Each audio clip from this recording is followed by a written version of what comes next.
Hey guys, how many times did I say I was going to do one last video and then be done with this book of the month? But I have decided I had two really big titles in here and one that probably nobody's ever heard of. I haven't even seen this online. So I wanted to talk about him. Talk about how I feel. I am keeping one book, so go woohoo.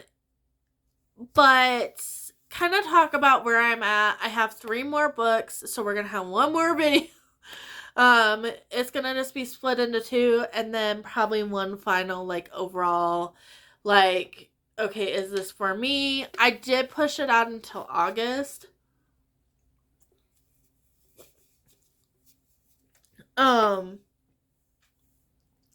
Just to see. I mean, I might decide that they start picking better books that I can relate to more. And I might want to go back to Book of the Month. I am skimming a lot of Illumicrate too. Like, the last Illumicrate I've gotten was maybe November. And I'm not getting another one until April. So that is going to get really interesting. I think the only other thing I have coming from Illumicrate right now is my 3rd book of Crescent City. Because I was like, I have the other 2. I might as well get the 3rd one and hope for the best. It's not looking good, but I'm hoping, maybe somebody wants the special editions because they just like Sarah J. Maas that much if I need to sell them. But anyway, above all that, I read Small Angels by Lauren Owen. I read Heartless Hunter by Christina Carlli, which is also The Crimson Moth, and The Familiar by Leigh Bardugo. I'm going to start negative first because I want to end on a positive. We get to do a positive in this video, and I'm so excited. Okay, and I just have The Familiar in my hand, and you're like, oh. Yeah, if you really like this book, probably not a review you want to hear. But, me and Leigh Bardugo, our relationship, is a very rocky one. I love her concepts. I don't always like her execution. And so I read this in 9th house. So kind of what the breaking point's probably going to be is if I like Hellbent. I don't know if there's a 3rd one. I think that's a duology. Can't remember. I don't know. But like, this is about a girl that she has a power and she's probably pretty much hiding it from the world during the Spanish Inquisition. Now, I haven't read much about the Spanish Inquisition. I was actually really excited about the setting. Just because I'm like, okay, I haven't been really a historical fiction girly for a while. But that's probably because I've been reading too much World War II and, Victorian, literature and stuff like that. Same old, gets boring. So I was really excited for this book. And then I don't know if this book was supposed to be vampiric. Like, by the cover, it looks like it. And like, the woman in this kind of gives that kind of feel. So I don't know if there was supposed to be vampires. I would say not. But I was kind of going into this like, Leigh Bardugo doing some vampires? I could dig that. If she wants to do vampires, like a strict, whoops. Sorry guys, I hit the thing with my foot, which is a genius. I would be all for it. She is such a slow writer to the point that I'm like, get to the point. And I did not like the characters in this book. like, I was like, the setting was what was keeping me in. Because I was like almost DNFing this book like 3 times. I'm like, I was reading this book. I'm like, okay, it's getting a little bit better. I'll read and then I finally just threw away the audiobook and read it physically and just got this done. And I still did not like it. I would say this is like a 2.53 star. Like an unenjoyable rating. Like, it's written really well. Leigh Bardugo as an author writes really, really well. And writes setting really, really well. Has good concepts.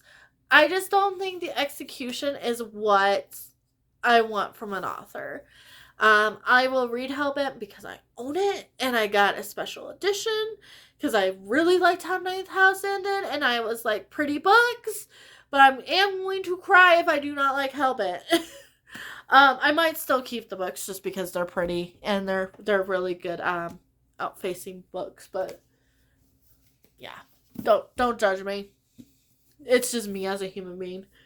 All right, Small Angels by Lauren Owen.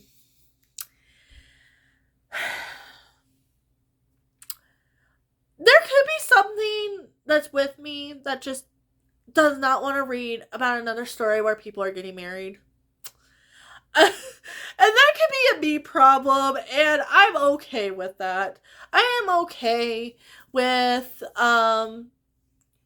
anybody that's like, why are you reading books about this if you don't? I probably read the synopsis back when I was thinking about buying this book and thought it was good. But this is about a couple that's getting married in this haunted town. And the haunted town part is probably the most interesting part, and it's really not in here. It's more about them setting up for their wedding, and then the whole town like, oh, you shouldn't get married here because of this and this, and then I'm like, okay, just let them do them. And that was kind of, I think, where I was kind of at with this book. Very slow paced. Another book I was back and forth DNFing. Got rid of the audiobook and just read it physically and got it done. I will learn how to DNF eventually, guys. These last 2 books haven't given me any real big oof of wanting to DNF. I don't know what will. This is a 1 star. I did not enjoy my time. I would have enjoyed my time if you didn't have the modern perspective and you were just talking about the haunted town and like and like the history of this town. Would have been a lot better. And then giving up the wedding story and everything, and that could just be a personal thing for me. But yeah, I did not like it. And then Heartless Hunter by Christine Sarkely. I probably said that wrong. I'm sorry. Or The Crimson Moth if you're overseas. I am in America, so it's Heartless Hunter. This was cute. This was a cute book. Definitely enemies to lovers. I haven't read an enemies to lovers, true enemies to lovers, for a very long time. And I felt like this was it. I haven't read the book that everybody compares this to, so I can't really mention that. But this was good. I really liked this book. I really liked how sassy the female character was. What was her name? Rune? Yeah. Perfect female character. Really related to the male character. And I just thought it was really charming. It was a really quick read. We got to the point.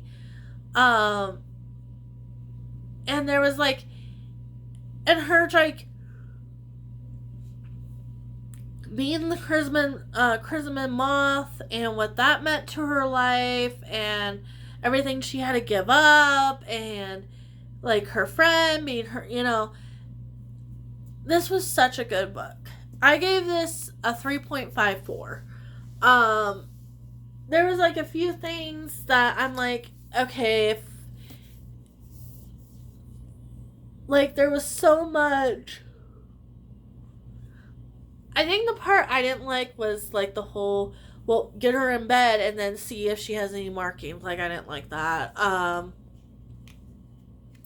But other than that, I really did like this book. I feel like this is a true enemies to lovers.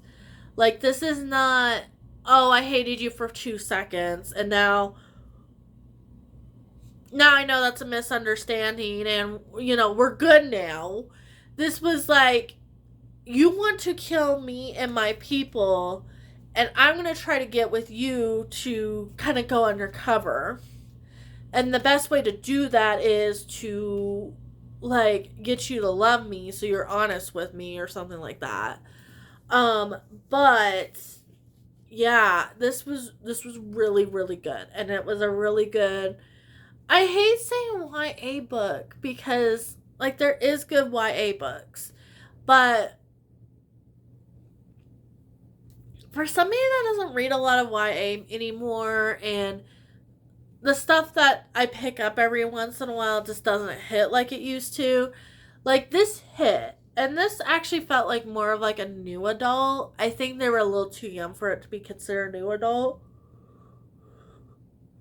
And I still don't think that's like an age range. I don't think new adult as an age range is fully there yet.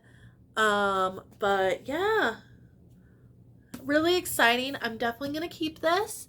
So, I will, I have 3 more books, and then we are done with this series. I am gonna kind of talk stats, and depending on how much I have to say about those other books, I might add that to that.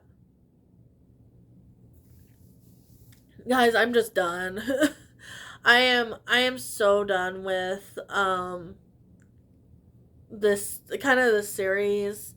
Um but I want to see it all the way through. We don't have that many books, but it's sad to talk about books that I haven't been particularly liking. Um and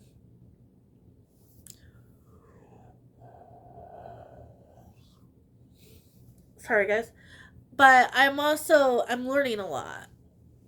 Like I'm learning that maybe going back to older books might be kind of the way to go. Reading my backlist TBR, kind of figuring out what I like, what I don't like, and then maybe once I kind of get a clearer picture, maybe coming back to book of the month and seeing and looking for books like I'm going to enjoy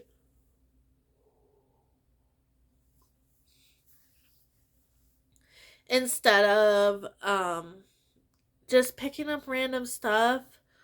Um but we'll see. Like I feel the same way with Illumicrate. Like I think we all get FOMO, and obviously not as much with Book of the Month because these are just regular hardcover books. Um, but with Illumicrate, there's definitely a lot of FOMO. We need the pretty books, um, and stuff like that.